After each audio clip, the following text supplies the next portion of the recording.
እንኳን ለጻድቁ አባታችን ለአቡነ አረጋዊ እንዲሁም ለጾመ ፍልሰታ ለማርያም 14ኛው ቀን እንዲሁም በዚህች ዕለት ታስበው ለሚውሉ ቅዱሳን ወርሃዊና ዓመታዊ መታሰቢያ በዓላቸው በሰላም አደረሳችሁ አደረሰን። በስመ አብ ወወልድ ወመንፈስ ቅዱስ አሐዱ አምላክ አሜን። የተከበራችሁ የልዑል እግዚአብሔር ቤተሰቦች፣ የእናታችን የቅድስት ድንግል ማርያም የአስራት ያደራ ልጆች፣ የቅዱሳን መላእክት፣ የቅዱሳን ጻድቃን፣ የቅዱሳን ሰማዕታት ወዳጆች በልዑል እግዚአብሔር አምላካችን ፍጹም ሰላምታ እንደምን ቆያችሁ እያልን ከዚህ በመቀጠል በጻድቁ አባታችን በአቡነ አረጋዊ በዓል ዕለት የጾመ ፍልሰታን የ14ኛውን ቀን የቅዳሴውን ምስባክና በቅዳሴ ጊዜ የሚነበበውን ምንባብ እናሰማለን። መዝሙር 44 ቁጥር 4 ለያዕቆብ መድኃኒትን እዘዝ፣ በአንተ ጠላቶቻችን እንወጋቸዋለን፣ በስምህም በላያችን የቆሙትን እናዋርዳቸዋለን።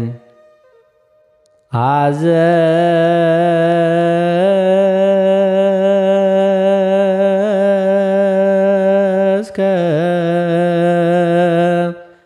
መድኃኒቶ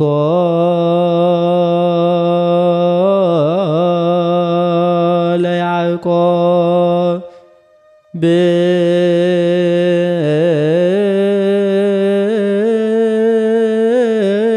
ብከ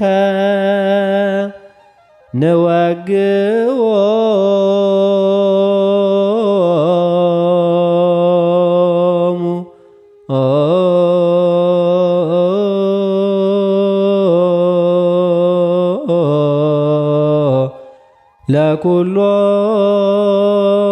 ለኩሎሙ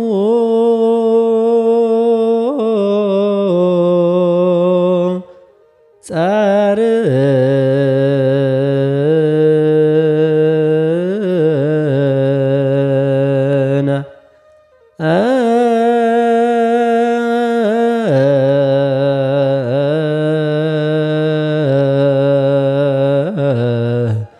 ወበስምከ ናስሮሙ ለእለ ቆሙ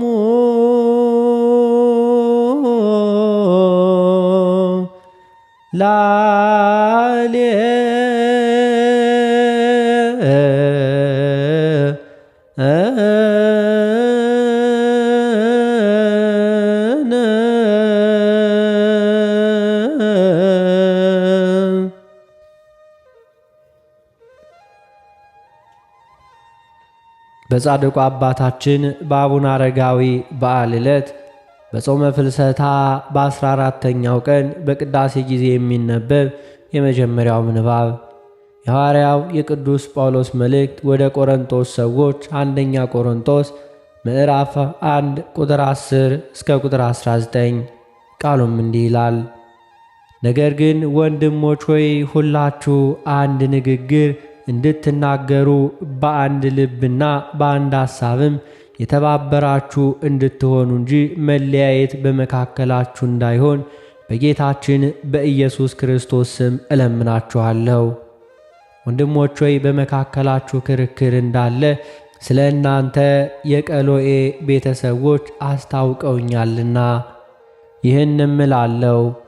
እያንዳንዳችሁ እኔ የጳውሎስ ነኝ፣ እኔስ የአጵሎስ ነኝ፣ እኔ ግን የኬፋ ነኝ፣ እኔስ የክርስቶስ ነኝ ትላላችሁ። ክርስቶስ ተከፍሏልን?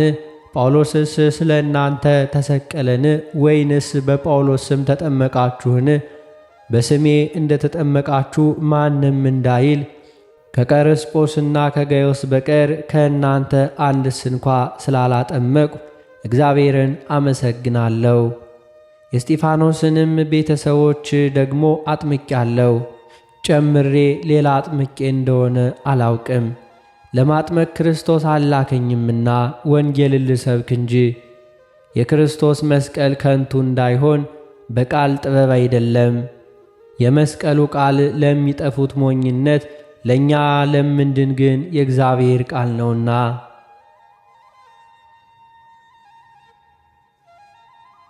በጻድቁ አባታችን በአቡነ አረጋዊ በዓል ዕለት በጾመ ፍልሰታ በ14ተኛው ቀን በቅዳሴ ጊዜ የሚነበብ ሁለተኛው ምንባብ የሐዋርያው የቅዱስ ያዕቆብ መልእክት ምዕራፍ 1 ቁጥር 12 እስከ ቁጥር 22። ቃሉም እንዲህ ይላል። በፈተና የሚጸና ሰው የተባረከ ነው። ከተፈተነ በኋላ ለሚወዱት ተስፋ ስለ እርሱ የሰጣቸውን የሕይወትን አክሊል ይቀበላልና። ማንም ሊፈተን በእግዚአብሔር እፈተናለሁ አይበል፣ እግዚአብሔር በክፉ አይፈትንምና። እርሱ ራሱስ ማንንም አይፈትንም። ነገር ግን እያንዳንዱ በራሱ ምኞት ሲሳብና ሲታለል ይፈተናል። ከዚህ በኋላ ምኞት ጸንሳ ኃጢአትን ትወልዳለች። ኃጢአትም ካደገች በኋላ ሞትን ትወልዳለች። የተወደዳችሁ ወንድሞች ሆይ አትሳቱ። በጎ ስጦታ ሁሉ ፍጹምም በረከት ሁሉ ከላይ ናቸው። መለዋወጥም በእርሱ ዘንድ ከሌለ፣ በመዞርም የተደረገ ጥላ በእርሱ ዘንድ ከሌለ ከብርሃናት አባት ይወርዳሉ።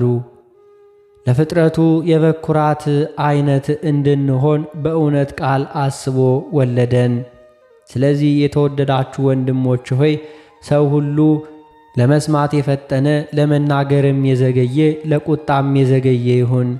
የሰው ቁጣ የእግዚአብሔርን ጽድቅ አይሰራምና። ስለዚህ እርኩሰትን ሁሉ የክፋትንም ትርፍ አስወግዳችሁ ነፍሳችሁን ማዳን የሚችለውን በውስጣችሁም የተተከለውን ቃል በየዋህነት ተቀበሉ።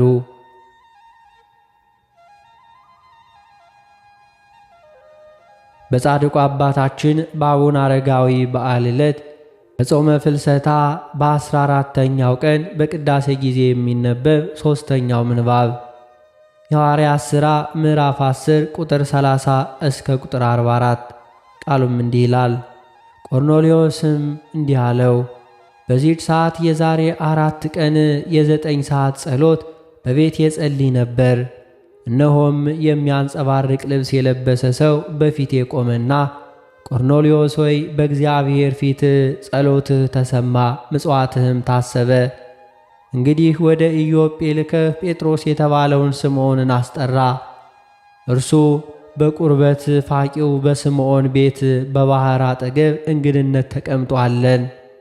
ስለዚህ ያን ጊዜ ወደ አንተ ላኩ። አንተም በመምጣትህ መልካም አድርገሃል። እንግዲህ አንተ ከእግዚአብሔር ዘንድ የታዘዝከውን ሁሉ እንድንሰማ እኛ ሁላችን አሁን በእግዚአብሔር ፊት በዚህ አለን። ጴጥሮስም አፉን ከፍቶ እንዲህ አለ፣ እግዚአብሔር ለሰው ፊት እንዳያደላ፣ ነገር ግን በአሕዛብ ሁሉ እርሱን የሚፈራና ጽድቅን የሚያደርግ በእርሱ የተወደደ እንደሆነ በእውነት አስተዋልሁ። የሁሉ ጌታ በሚሆን በኢየሱስ ክርስቶስ ሰላምን እየሰበከ ይህን ቃል ወደ እስራኤል ልጆች ላከ።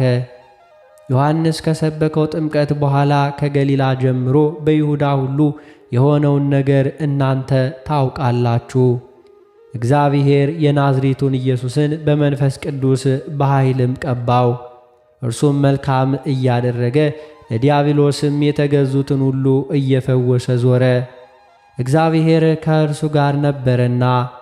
እኛም በአይሁድ አገርና በኢየሩሳሌም ባደረገው ነገር ሁሉ ምስክሮች ነን። እርሱንም በእንጨት ላይ ሰቅለው ገደሉት። እርሱም እግዚአብሔር በሦስተኛው ቀን አስነሳው፣ ይገለጥም ዘንድ ሰጠው። ይኸውም ለአሕዛብ ሁሉ አይደለም፣ ነገር ግን በእግዚአብሔር አስቀድሞ የተመረጡ ምስክሮች ለሆንን ለእኛ ነው እንጂ። ከሙታንም ከተነሳ በኋላ ከእርሱ ጋር የበላን የጠጣንም እኛ ነን። ለሕዝብም እንድንሰብክና በሕያዋንና በሙታን ላይ ሊፈርድ በእግዚአብሔር የተወሰነ እርሱ እንደሆነ እንመሰክር ዘንድ አዘዘን። በእርሱ የሚያምን ሁሉ በስሙ የኀጢአቱን ስርየት እንዲቀበል ነቢያት ሁሉ ይመሰክሩለታል።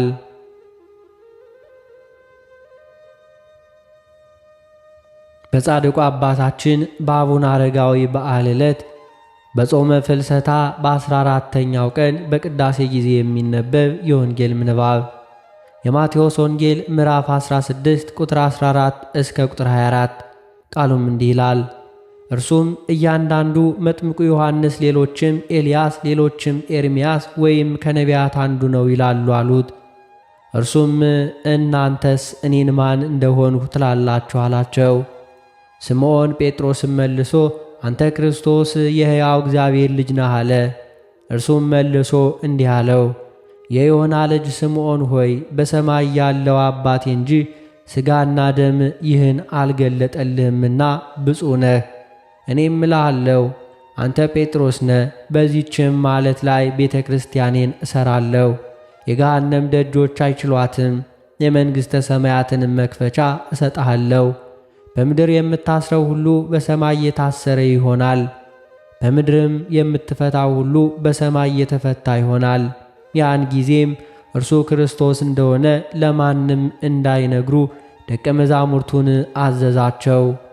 ከዚያን ቀን ጀምሮ ኢየሱስ ወደ ኢየሩሳሌም ይሄድ ዘንድ ከሽማግሎችና ከካህናት አለቆች ከጸሐፎችም ብዙ መከራ ይቀበልና ይገደል ዘንድ በሦስተኛውም ቀን ይነሣ ዘንድ እንዲገባው ለደቀ መዛሙርቱ ይገለጥላቸው ጀመር። ጴጥሮስም ወደ እርሱ ወስዶ አይሁንብህ ጌታ ሆይ፣ ይህ ከቶ አይደርስብህም ብሎ ሊገስጸው ጀመረ።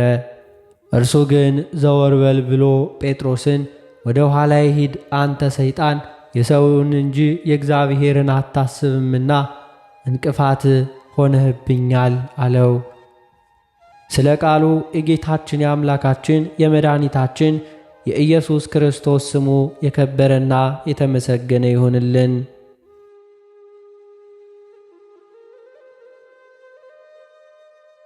የተከበራችሁ የልዑል እግዚአብሔር ቤተሰቦች፣ የእናታችን የቅድስት ድንግል ማርያም የአስራት ያደራ ልጆች፣ የቅዱሳን መላእክት፣ የቅዱሳን ጻድቃን፣ የቅዱሳን ሰማዕታት ወዳጆች፣ ከዚህ በመቀጠል የጻድቁ አባታችን የአቡነ አረጋዊን ታሪክ እናሰማለን። በስመ አብ ወወልድ ወመንፈስ ቅዱስ አሐዱ አምላክ አሜን። አንድ አምላክ በሚሆን በአብ በወልድ በመንፈስ ቅዱስ ስም እናምናለን፣ ዛሬም ዘወትርም ለዘላለሙ አሜን። የጻድቁ የአቡነ አረጋዊ አባት ይስሐቅ እናቱም ምርና ይባላሉ። ሁለቱም እግዚአብሔርን የሚፈሩና የሚያከብሩ ነበሩ። እግዚአብሔር አምላክም የተባረከ ልጅን ሰጣቸው፣ እርሱም አቡነ አረጋዊ ነው። እግዚአብሔርን በመፍራት ሕገ ኦሪትንና ትምህርተ ነቢያትን ቅዱሳት መጻሕፍትን እያስተማሩ አሳደጉት። እርሱም በመንፈስ ቅዱስ ኃይል እየጸና እየበረታ አደገ። ሚስት ያገባ ዘንድ ማጩለት። አባታችን አቡነ አረጋዊም ፈጽሞ እምቢ አለ። ከብዙ ዘመን በኋላ ከሮም ወደ ግሪክ ሀገር አባ ጳግሚስ የሚኖርበት ዶናስ ወደምትባል ገዳም የምንኩስና ልብስ ይለብስ ዘንድ ሄደ። አባ ጳግሚስንም አገኘው። አባ ጳግሚስም ልጅ ሆይ አንተ የንጉሥ ልጅ እንደመሆን መጠን የመንግሥቱ ወራሽ ነህና መንኩሰ ለመኖር ይቻላልን? ብሎም ጠየቀው። ብፁዕ አባታችን አቡነ አረጋዊም አባቴ ሆይ የምድር መንግሥት ኃላፊ ጠፊ ነው፣ ነገር ግን የማታልፈውን የማትጠፋውን ዘላለማዊ መንግሥት ኖርስ ዘንድ እፈልጋለሁ አለው።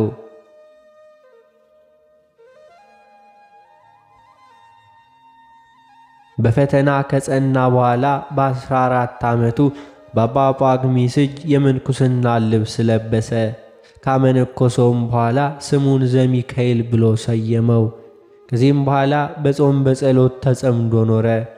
ዕድሜውም አነስተኛ ሲሆን ስለ ጥበቡ ስለ ምክሩና በእውቀቱም የልጅ አዋቂ ስለሆነ አረጋዊ ተባለ። የጻድቁ ዜና በሀገሩ ሁሉ ተሰማ። እናቱ ንግሥት ዕድና እርሱ ወዳለበት መጥታ እንዲሁ መነኮሰች። በሴቶች ገዳም ገብታ መኖር ጀመረች። ጌታችን መድኃኒታችን ኢየሱስ ክርስቶስ ኢትዮጵያን ለእመቤታችን ለቅድስት ድንግል ማርያም አስራት ይሆናት ዘንድ በቃል ኪዳን እንደሰጣት ከቅዱሳን መጻሕፍት አገኘ። በኢትዮጵያ ፍቅር ልቡ ተነደፈ።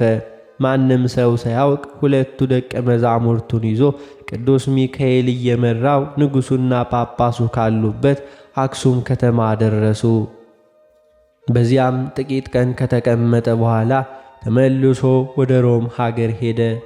በኢትዮጵያ በዓይኑ የተመለከተውን በጆሮ የሰማውን ሁሉ በዚያ ላሉ ወንድሞቹ ነገራቸው። እርስ በራሳቸውም እኛም ወደዚች ሀገር መሄድ አለብን ተባባሉ። ያላቸውንም የመገልገያ ዕቃ ይዘው ከታቦቶቻቸውና ከካህናቶቻቸው ጋር ነዋየ ቅድሳትና መጻሕፍትን ይዘው ከመሰል ወገኖቻቸው ጋር አባታችን ዘሚካኤል እየመራቸው ንጉሡና ጳጳሱ ካሉበት አክሱም ከተማም ደርሰዋል። ከዚህም በኋላ ወንድማቸው ይስሐቅ በሮም ሀገር ከነገሰ ከ7 ዓመት በኋላ መንግሥቱን ትቶ ወደ አክሱም ከተማ መጣ። በዚያንም ጊዜ እንደነርሱ አመነኮሱት። በአንዲት የጸሎት ቤት በአንድነት ሆነው ለጸሎት ተጠመዱ።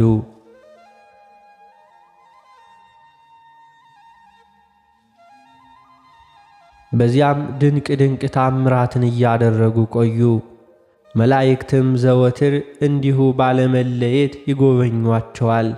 ጌታችን መድኃኒታችን ኢየሱስ ክርስቶስም ዘወትር እየተገለጸ ይጎበኛቸው ነበር። እያንዳንዳቸውም የሃይማኖታቸውን ኃይል አሳዩ።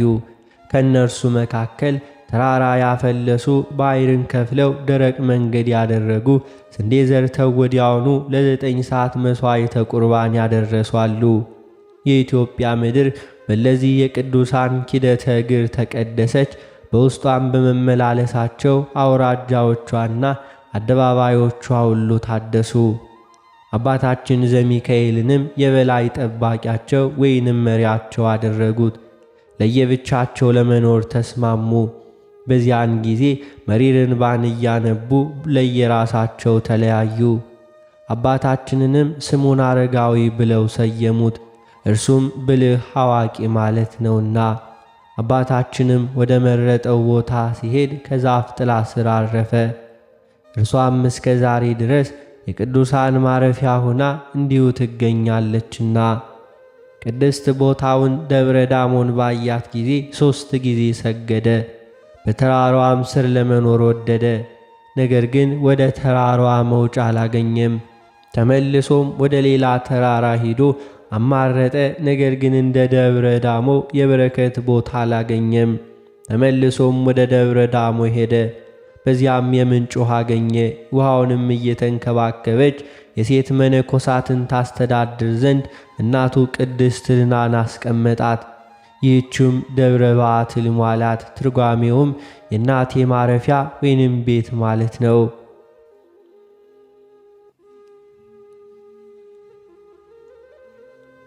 ከዚያም ሲሄድ ጠፍጣፋ ድንጋይ ያገኘና ከዚያ ላይ ትንሽ ምንጣፍን አነጠፈ።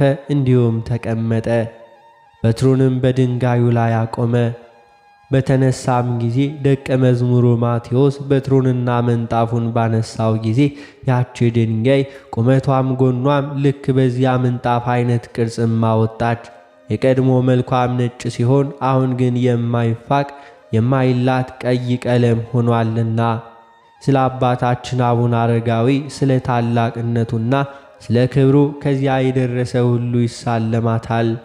ከዕለታት በአንደኛው ቀን መንገድ ሲሄድ ውሎ ከተራራው አጠገብ ወደ ታች የተጅረገረገ ሐረግ ወይንም ገመድን አገኘና በሥራ 3 መዓልት 3 ሌሊት ሲጸልይ ከቆየ በኋላ ሊቀ መልአኩ ቅዱስ ሚካኤል ተገልጦ እግዚአብሔር ያከበረ ቅዱስ ሆይ ምን ያስጨንቅሃል አለው።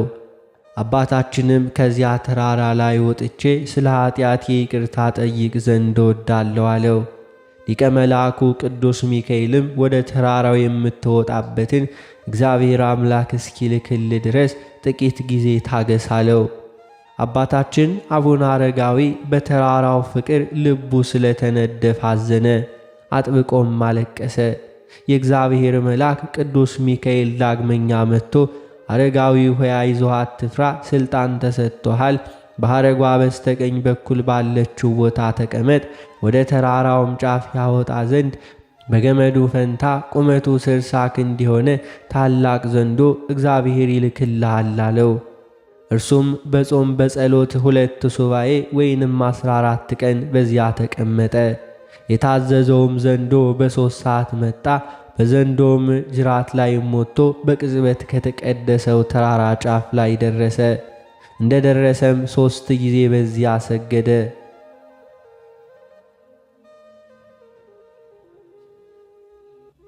ስለዚህም ደብረ ሃሌሉያ ተብሎ ተሰየመ። በመሸም ጊዜ አነስተኛ ዳቦን አንስቶ ባረከ፣ መብላትም ጀመረ። ዳቦዋ ግማሽ ስትሆን ጠገበ። የዳቦውን ግማሽ አምሳል ለኋለኛው ትውልድ ምልክት ትሆን ዘንድ እንዲሁ እንጨት ጠርቦ ቀርጾ አስቀመጠ። ይህችም ምልክት እስከ ዛሬ ድረስም አለች። ደቀ መዛሙርቶቹም ከላይ ወደ ታች የሚወጡበትን መሰላል ሰሩ።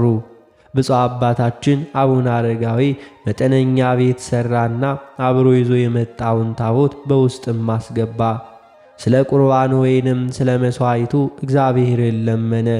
እግዚአብሔርም ልመናውን ሰምቶ የሚያስፈልገውን ሁሉ መላእክት ከሰማይ ይዘውለት ይወርዱ ነበር። ለመኖሪያም ትንሽ ባት አገኘ። በዚያም ያለምንም መኝታ በጸሎትና በስግደት በመትጋት ተቀመጠ። በደዌ ዳኛ በአልጋ ቁራኛ ተይዘው የሚሰቃዩትን በጸሎቱ ኃይል ፈወሳቸው። ያላመኑትንም እያስተማረ እንዲሁ አሳመናቸው። ለዚያችም ሀገር ብርሃንን አበራላት።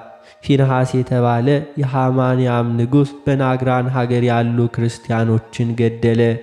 አብያተ ክርስቲያናቱን ሁሉ አቃጠለ።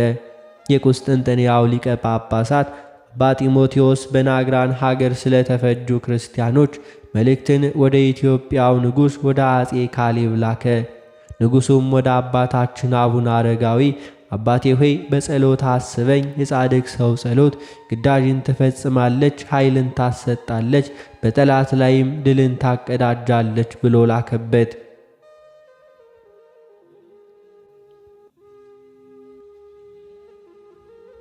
አባታችንም እግዚአብሔር አምላክ ይርዳህ አለው።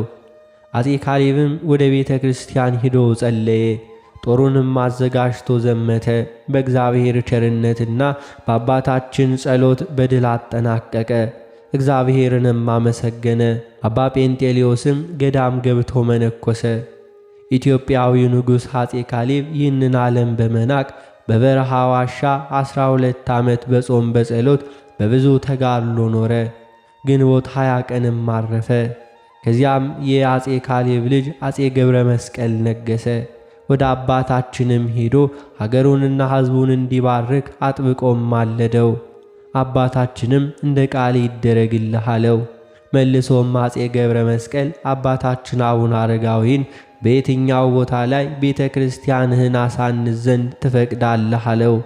አባታችንም ቤተ ክርስቲያን የሚሰራበትን ቦታ አሳየው። ንጉሡ አጼ ገብረ መስቀልም በተባለበት ቦታ ላይ ቤተ ክርስቲያንን አሳነጸ። በውስጡም በድንጋሌ ሥጋ በድንጋሌ ነፍስ የጸናች የእመቤታችንን ቤተ ክርስቲያን እንዲሁም በስሟም የተሰየመች በወርቅና በብር የተጌጠች ታቦትን አስገባ። ንጉሡ አጼ ገብረ መስቀል ከተራራው ላይ ሲወርድ ለቤተ ክርስቲያኑ ማሰሪያ የሆነውን መወጣጫ መሰላል ላፍርስ ብሎ አባታችንን ጠየቀ። አባታችንም አዎን አፍርሰው አትተወው፣ ነገር ግን ስለ ዘንዶው ጅራት ፈንታ ሕዝቡ ሁሉ ይወጡበት ዘንድ ገመድ አብጅበት አለው። ንጉሡም አባታችን አቡነ አረጋዊ እንዳዘዘው አደረገ። ስለዚህም ደብረ ዳሞ ተብሎም ተሰየመ።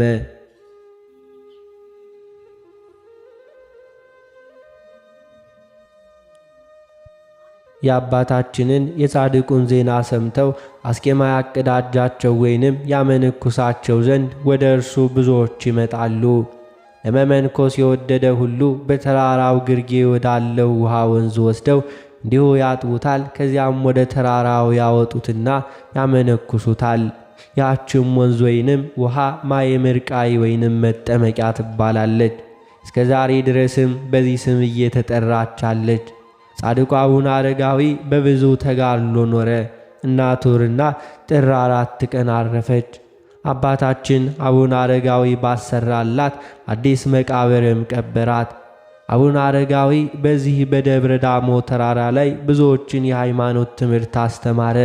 ልጆቹም እንደበዙ በተመለከተ ጊዜ በየወገናቸው አዛዥን ሾመላቸው። ጌታችን መድኃኒታችን ኢየሱስ ክርስቶስ በመንፈቀ ሌሊት ተገልጾ ከድካም ወደ ዕረፍት፣ ከሐዘን ደስታ ወዳለበት፣ ከአሳር ወደ ክብር ቦታ በታላቅ ደስታ ወስድ ዘንድ ወደ አንተ መጣው። መታሰቢያህን ያደረገ በጸሎቴ የተማመነውን ሁሉ እኔ በመላእክት ፊት ሞገስን ባለሟልነትን እሰጠዋለሁና በስምህ በተሠራው ቤተ መቅደስ ውስጥ የጸለየ የለመነ ፈጥኜ ጸሎቱን እሰማለሁ። ቤተ ክርስቲያንህን የሠራ እንዲሁም 12 የብርሃን አዳራሽ እሠራለታለሁ፣ አዘጋጅለታለሁ። የገድልህን መጽሐፍ በመታመን በንጽሕና አድርጎ በቤቱ ያስቀመጠ የወረርሽኝ በሽታ ወይንም ቸነፈር በቤቱ ውስጥም አይገባም። እንዲሁም ድንገተኛ የሰውና የእንስሳ ሞትም አይደርስበትም፣ የሕልም ችግር አይኖርበትም። ከሁሉ ይልቅ የሞት ጥላ አያርፍበትም፣ መልአከ ሞትም ሊያስደነግጠው አይችልም። እንደ ነቢያቶቼ እንደ ኤልያስና ሄኖክ ትሰወራለ ብዙ ቃል ኪዳኖችን ገባለት። አባታችንም ጌታዬ ሆይ መታሰቢያዬን ያደረገ የገድሌን መጽሐፍ የጻፈ በጸሎቴ የተማመነ እስከ ስንት ትውልድ ትምርልኛለህ አለው። ጌታም እስከ 15 ትውልድ እምርልሃለሁ ብሎ ቃል ኪዳን ገባለት። ዳግመኛም በስም በተሰየመ ቤተ ክርስቲያን ሁሉ በዚያ የተቀበረ ኃጢአቱ ይሰረይለታል። ለዚህንም ሁሉ አስራት አድርጌ ሰጠውህ አለው። ይህንንም ከነገረው በኋላ ጌታችን ኢየሱስ ክርስቶስ ወደ ሰማይ አረገ።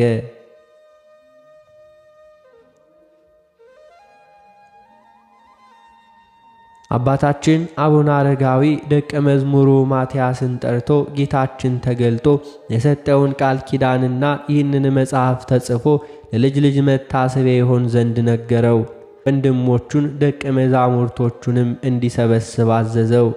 ማትያስም እንደታዘዘው አደረገ። አባታችን አቡነ አረጋዊም ከባቱ በመውጣት እንደተለመደው በመካከላቸው ተቀምጦ አስተማራቸው። ቀጥሎም ከዛሬ ጀምሮ በሥጋ አታዩኝም አላቸው። ደቀ መዛሙርቱን ይህንን ቃል በሰሙ ጊዜ ከአባታችን እግር ስር ወድቀው መሪር እንባን አለቀሱ። ክቡር አባታችን አቡነ አረጋዊም አረጋጋቸው። አባታችን አቡነ አረጋዊ የእርጅና ዘመኑም ደረሰ። 99 ዓመትም ሆነው። በጥቅምት 14 ቀን ተሰወረ። በዚያም ከመቋሚያና ከመስቀል በቀር ምንም የተገኘ አልነበረም። የአባታችን የአቡነ አረጋዊ ረድኤቱ በረከቱ አማላጅነቱ ከሁላችን ጋር ይሁን ለዘላለሙ አሜን።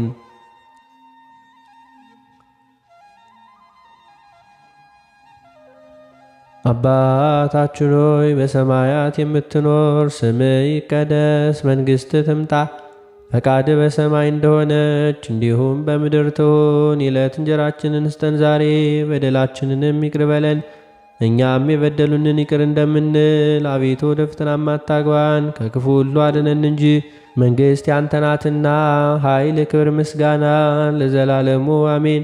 እመቤታችን ቅድስት ድንግል ማርያም ሆይ በመልአኩ በቅዱስ ገብርኤል ሰላምታ ሰላም እንልሻለን። በሐሳብሽ ድንግል ነሽ፣ በሥጋሽም ድንግል ነሽ። አሸናፊ እግዚአብሔር እናት ሆይ ሰላምታ ላንቺ ይገባሻል። ከሴቶች ሁሉ ተለይተሽ አንቺ የተባረክሽ ነሽ። የማፀንሽ ፍሬ የተባረከ ነው። ጸጋን የተመላሽ ቅድስት ሆይ ደስ ይበልሽ፣ ሉል እግዚአብሔር ካንቺ ጋር ነውና ከተወደደው ልጅሽ ከጌታችን ከመድኃኒታችን ከኢየሱስ ክርስቶስ ዘንድ ይቅርታውንና ምሕረቱን ለምኝልን ኃጢአታችንንም ያስተሰርይልን ዘንድ ለዘላለሙ አሜን።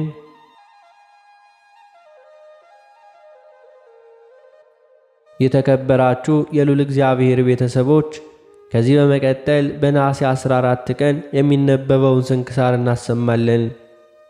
በስመ አብ ወወልድ ወመንፈስ ቅዱስ አሐዱ አምላክ አሜን። አንድ አምላክ በሆነ በአብ በወልድ በመንፈስ ቅዱስ ስም ነሐሴ 14 በዚች ቀን የአባ ስምዖንና የወዳጁ የዮሐንስ የዕረፍታቸው መታሰቢያ ሆነ። እሊህም ቅዱሳን በአሚኒው የውስጦስ ዘመነ መንግሥት የነበሩ ናቸው። እነዚህም ወንድሞች የከበሩ ክርስቲያን ናቸው። ከዚህም በኋላ ለከበረ መስቀል በዓል ቅዱሳት መካናትን ሊሳለሙ ወደ ኢየሩሳሌም ሄዱ። ሥራቸውንም አከናውነው ወደ ሀገራቸው ሲመለሱ በፈረሶቻቸው ተቀምጠው ወደ ኢያሪኮም ቀረቡ። ዮሐንስም በዮርዳኖስ በረሃ ያለውን የመነኮሳቱን ገዳም አይቶ ወንድሙ ስምዖንን ወንድሜ ሆይ በለዚህ ገዳማት እኮ የእግዚአብሔር መልአክ ይኖራሉ አለው። ዮሐንስም ከእርሱ ጋር ከሆነ አዎን ልናያቸው እንችላለን አለው። ከዚያም ከፈረሶቻቸው ወርደው ለሰዎቻቸው ሰጥተው እስከምናገኛችሁ በየጥቂቱ ተጓዙ ብለው የሚጸዳዱም መስለው ወደ ዱርም ገቡ። የዮርዳኖስንም ጎዳና ተጉዘው ከሰዎቻቸው በራቁ ጊዜ እርስ በራሳቸው እንዲህ ተባባሉ፣ ጸሎት እናድርግ፣ ከእኛም አንዳችን ወደ መነኮሳቱ ገዳም በምታደርሰው ጎዳና ቁመንም ዕጣ እንጣጣል። እግዚአብሔር አምላክ ከፈቀደ ዕጣችን ወደ ጣልንበት እንሄዳለን። ከዚህም በኋላ ስምዖን በዮርዳኖስ ጎዳና ቆመ። ዮሐንስም ወደ ሀገራችሁ የሚወስድ ጎዳና ላይ ቆሞ ዕጣውንም ባወጣ ጊዜ ዮርዳኖስ ጎዳና ላይ ወጣ። እጅግም ደስ አላቸው። ስለ ደስታቸውም ብዛት እርስ በርሳቸው ተያይዘው ተሳሳሙ። አንዱ ወደ ኋላ እንዳይመለስ ስለ ጓደኛው ይጠራጠራልና እንዲሁም ይፈራም ነበር። አንዱ ሁለተኛውን ይመክረውና በጎ ሥራውንም ያተጋው ነበር። ዮሐንስም ስለ ስምዖን ይፈራ ነበር። ስለ ወላጆቹም ፍቅር እንዳይመለስ ስምዖንም ስለ ዮሐንስ ይፈራ ነበር። እርሱም በዚያም ወራት መልከ መልካም የሆነች ሚስትን አግብቶም ነበርና።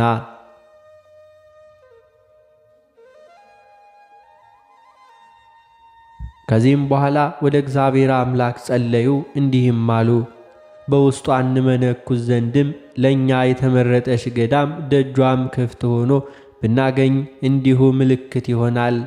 የገዳሙም አለቃ ኒቆን የሚባል በትሩፋቱ ፍጹም የሆነ ድንቆች ታምራቶችን የሚያደርግ ሀብተ ትንቢት የተሰጠው ሲሆን በዚያችም ሌሊት በጎቼ ይገቡ ዘንድ የገዳሙን በር ክፈቱ የሚል ራእይንም አየ።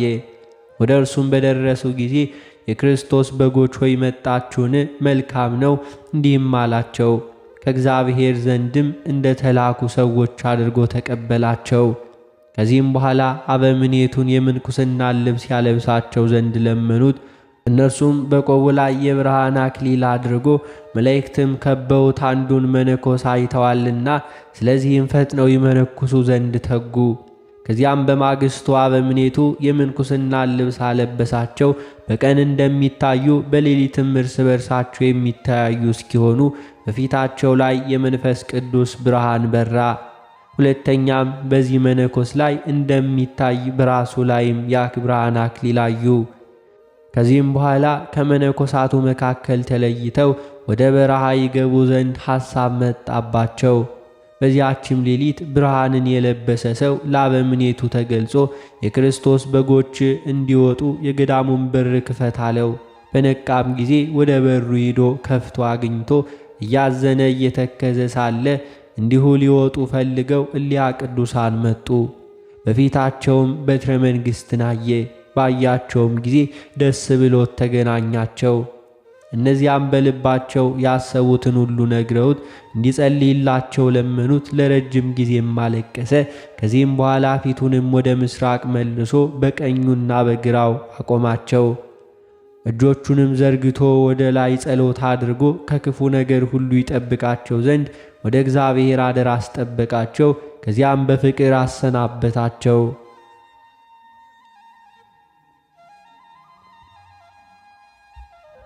ከዚህም በኋላ አርጋኖን ወደምትባል ወንዝም ሄዱ። በዚያም አንድ ገዳማዊ በዚያም ወራት ያረፈ በውስጡም የኖረበትን በዓትም አገኙ። እንዲሁም በውስጥ ያለ ሽማግሌ ሲመገብ የነበረ ለምግብ የሚያስፈልጋቸውን የእህል ፍራፍሬዎች አገኙ። ምግባቸውንም ባዘጋጀላቸው በእግዚአብሔር አምላክ እጅግ ደስ አላቸው። በድንጋይም ውርወራ ርቀት መጠን አንዱ ከሁለተኛው የተራራቁ ሆነው ሰፊ በሆነ ተጋድሎ ብዙ ዘመናትን ያክል ኖሩ። ሰይጣንም እንዲሁ ብዙ ጊዜ ይፈታተናቸው ነበር። አባታቸው ኒቄዎስም በራእይ ወደ እነርሱ መጥቶ ስለ እነርሱ ይጸልያል። ተኝተውም ሳሉ የዳዊትን መዝሙር ያስተምራቸዋል። በነቁም ጊዜ ያስተማራቸውን ሁሉ በትክክል ያነቡታል። እጅግም ደስ ይላቸዋል። አምላካዊ ራእይም ተሰጣቸው። ታምራትንም ያደርጋሉ። በዚያችም በረሃ የክብር ባለቤት በሆነ በክርስቶስ ኃይል ሰይጣንን ድል እስካደረጉ ድረስ የቀኑን ሐሩር የሌሊቱን ቁርም ታግሰው 29 ዓመት ያክል ኖሩ። ከዚህም በኋላ ስምዖን ወንድሙ ዮሐንስን እንዲህ አለው፣ በዚህ በረሃ በመኖራችን ምን እንጠቀማለን? ና ወደ ዓለም ወጥተን ሌሎችን ሁሉ እንጥቀማቸው፣ እናድናቸው። ዮሐንስም መልሶ እንዲህ አለው፣ ወንድሜ ሆይ ይህ ሐሳብ ከሰይጣን ቅናት የተነሳ ይመስለኛል። ስምዖንም እንዲህ አለው፣ ከሰይጣን አይደለም፣ በዓለም ላይ እንድንዘበት እግዚአብሔር አዞኛልና። ነገር ግን ና እንጸልይ። ያን ጊዜ በአንድነት ጸለዩ። ልብሳቸውም እስከ አራሱት ድረስ እርስ በርሳቸው ተቃቅፈው አለቀሱ። ከዚህም በኋላ ስምዖን እስከሚሞትባት ቀን ሥራውንም ሁሉ ይሠራለት ዘንድ ወደ እግዚአብሔር አምላክ ጸለየ። ጎዳናንም ተጓዘ።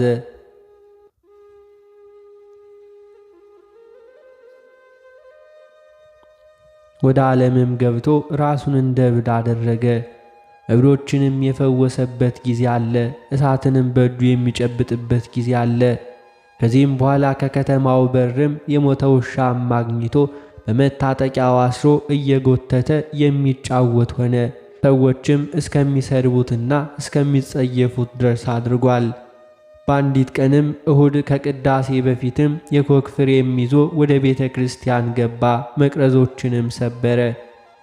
ሴቶችንም መጥቶ ከእነርሱ ጋር እንደሚተኛ ጎተታቸው። ባሎቻቸውም እንዲሁ ደበደቡት። እረፍቱም ሲቀርብ የእግዚአብሔር መልአክ የእርሱን የወንድሙ ዮሐንስ የእረፍታቸውን ጊዜ ነገረው። እንዲሁ ወደ ወይንም ሐረግ ስር ገብቶ ከወንድሙ ዮሐንስ ጋራም ነፍሱን በእግዚአብሔር አምላክ እጅ ሰጠ። ለእግዚአብሔር ምስጋና ይሁን፣ እኛንም በጸሎታቸው ይማረን ለዘላለሙ አሜን። በዚህችም ቀን የክብር ባለቤት ጌታችን ኢየሱስ ክርስቶስ በእስክንድርያ ሀገር ድንቅ ታምራትን አደረገ። ስለ እርሱም ከአይሁድ ብዙዎች አምነው በእስክንድርያው ሊቀ ጳጳስ በአባ ቴዎፍሎስ እጅ ተጠመቁ። እርሱም ለቅዱስ ቄርሎስ የእናቱ ወንድም ነው። ይህንም እንዲህ ነው። በእስክንድርያ ሀገር ስሙ ፈለስኪኖስ የሚባል አይሁዳዊ ባለጸጋ ሰው ይኖር ነበር። እርሱም እንደ አባቶቹ የኦሪትን ሕግ የሚጠብቅና እግዚአብሔርን አምላኩን የሚፈራ ነው።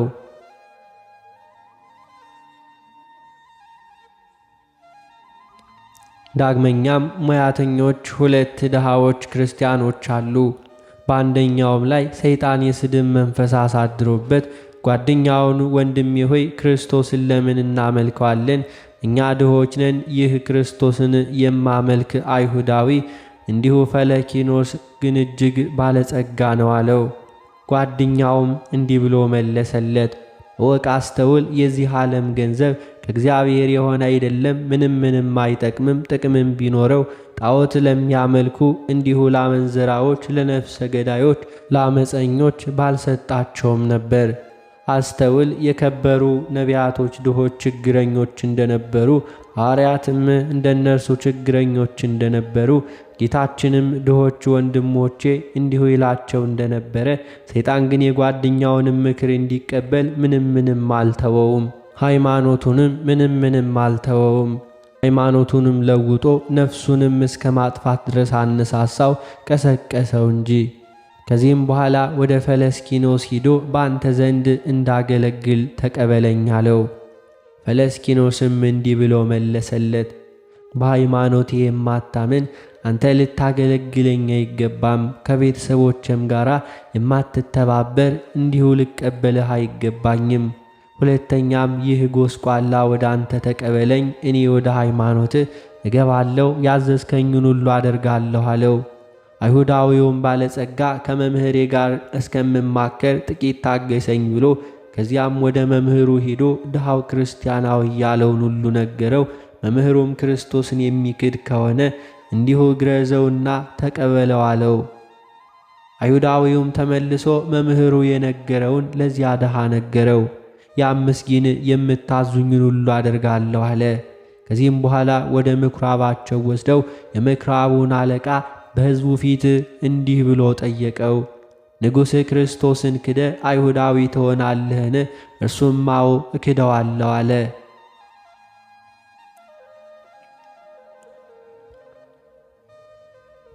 የምኵራቡም አለቃ መስቀልም ሰርተው በላዩ ላይ የክርስቶስን ስዕል እንዲያደርጉ መጻጻንም የተመላ ሰፍነግ በዘንግ ላይ አስረው ከጦር ጋር እንዲሰጡት እንዲሁም አዘዘ። ከዚህም ከተሰቀለው ላይ ምራቁንም ተፉ፣ መጻጻውንም አቀረበለት። ክርስቶስ ሆይ ወጋውህ እያል ውጋውም አለው። ሁሉንም እንዳዘዙት አድርጎ በወጋው ጊዜ ውሃና ደም ፈሰሰ። ረጅም ጊዜ በምድር እየፈሰሰም ነበር። በዚያን ጊዜ ያ ከሃዲ ደርቆ እንደ ድንጋይ ሆነ። በአይሁድም ሁሉ ላይ ታላቅ ፍርሃት ወደቀባቸው። በእውነት የአብርሃም ፈጣሪ ስለ እኛ ተሰቅሏል፣ እኛም ዓለምን ለማዳን የመጣ ሕያው የእግዚአብሔር ልጅ እንደሆነ አመንበት እያሉ ጮኹ። ከዚህም በኋላ አለቃቸው ከዚያ ደም ወስዶ የአንዱን የዕውሩም ዓይን አስነካው። ወዲያውኑም አየ። ሁሉም አመኑ። ወደ ሊቀ ጳጳሳቱ አባ ቴዎፍሎስም ሄደው የሆነውን ሁሉ ነገሩት። ሊቀ ጳጳሳቱም ከካህናቱ ሁሉ ጋር ተነሳ። አባ ቄርሎስ ከእርሱ ጋርም አለ። ወደ አይሁድ ምኵራብም ሂደው ውሃውንና ደሙን ከእነርሱ ሲፈውስ መስቀልንም አገኘው። ከዚያም ደም ወስዶ በግንባሩ ላይ ቀብቶ በረከትን ተቀበለ። ሕዝቡንም ሁሉ ግንባራቸውን በመቀባት ባረካቸው። ያንንም መስቀል አክብረው ተሸክመው እያመሰገኑ ወደ ቤተ ክርስቲያን ወስደው ያኖሩት ዘንድ አዘዘ። ደም የፈሰሰበትን ምድሩንም ሁሉ አፈሩንም አስጠርጎ ለበረከትና ለበሽተኛ ፈውስ ሊሆን በሸክላ ዕቃ ውስጥም አኖረው።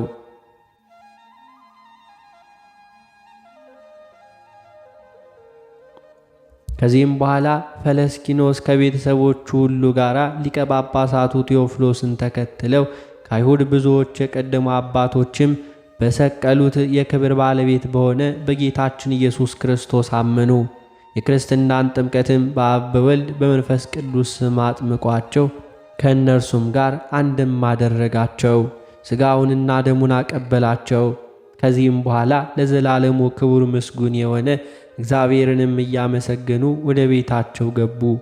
እኛንም ሁላችንም የክርስቲያን ወገኖችን በመስቀሉ ኃይል ያድነን፣ አሜን። በዚህችም ቀን ከአርድእት ጋር በደንጋይ እየተወገረ ታምራትን የሚያደርግ ሰማዕት ድምጥያ አረፈ። በረከታቸውም ከእኛ ጋር ትኑር ለዘላለሙ አሜን። በዚህችም ቀን ቅዱስ ባስሊቆስ በሰማዕትነት ሞተ። በእስር ቤት ውስጥም ሳለ የክብር ባለቤት ጌታችን ኢየሱስ ክርስቶስ ተገልጦለት እንዲህም አለው፣ የምስክርነት ፍጻሜ ደርሷልና ሄደ ዘመዶችን ተሰናበታቸው። ከዚህም በኋላ ወታደሮቹን ከእርሱ ጋር ወደ ቤቱ ይሄዱ ዘንድም ለመናቸው። ሂደውም ወደ ቤቱ ገቡ። እናቱንና ዘመዶቹን ተሰናበታቸው። በማግስቱም የከበረ ባስሊቆስን ወደ ፍርድ ሸንጎ አቀረቡትና በሁለቱ ምሰሶች መካከል አስረው ሲደበድቡትም ዋሉ። በእግሮቻቸው ችንካሮችን አደረጉበት። ደሙም በምድር ላይ ፈሰሰ። ያየው ሁሉ አለቀሰለት። ከዚህም በኋላ ከደረቀ እንጨት ላይ አሰሩት። እንጨቱም በቀለ፣ እንደዚሁም ቅርንጫፍና ቅጠሎችንም አወጣ።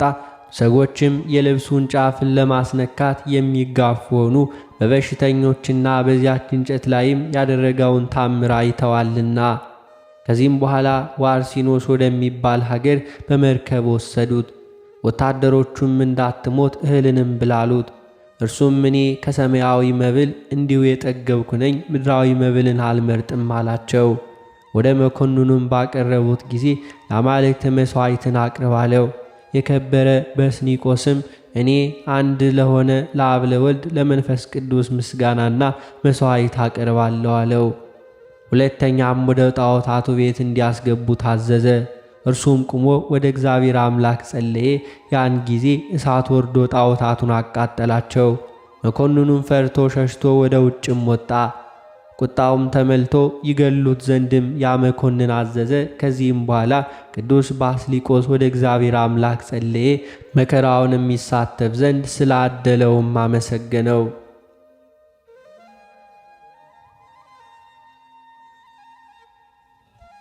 ከዚህም በኋላ ራሱንም በሰይፍ ቆረጡት። ብዙዎች መላእክትም ነፍሱን ሲያሳርጓት አዩአት። ጌታችን ኢየሱስ ክርስቶስም ወዳጅ ባስሊቆስ ወደ እኔምና እኔ የምዋሽ አይደለሁም፣ ተስፋም ሁሉ እያደረግሁ እፈጽምልሃለሁ ብሎ ጠራው። እንደዚሁም ተጋድሎውን ፈጸመ። ለእግዚአብሔር ምስጋና ይሁን። እኛንም በሰማዕታቱ ጸሎት ይማረን፣ በረከቱም ከእኛ ጋር ትኑር ለዘላለም አሜን። አነሳስቶ ላስጀመረን አስጀምሮ ላስፈጸመን ለጌታችን ለአምላካችን ለመድኃኒታችን ለኢየሱስ ክርስቶስ ክብርና ምስጋና ይገባል፣ ዛሬም ዘወትርም ለዘላለም አሜን።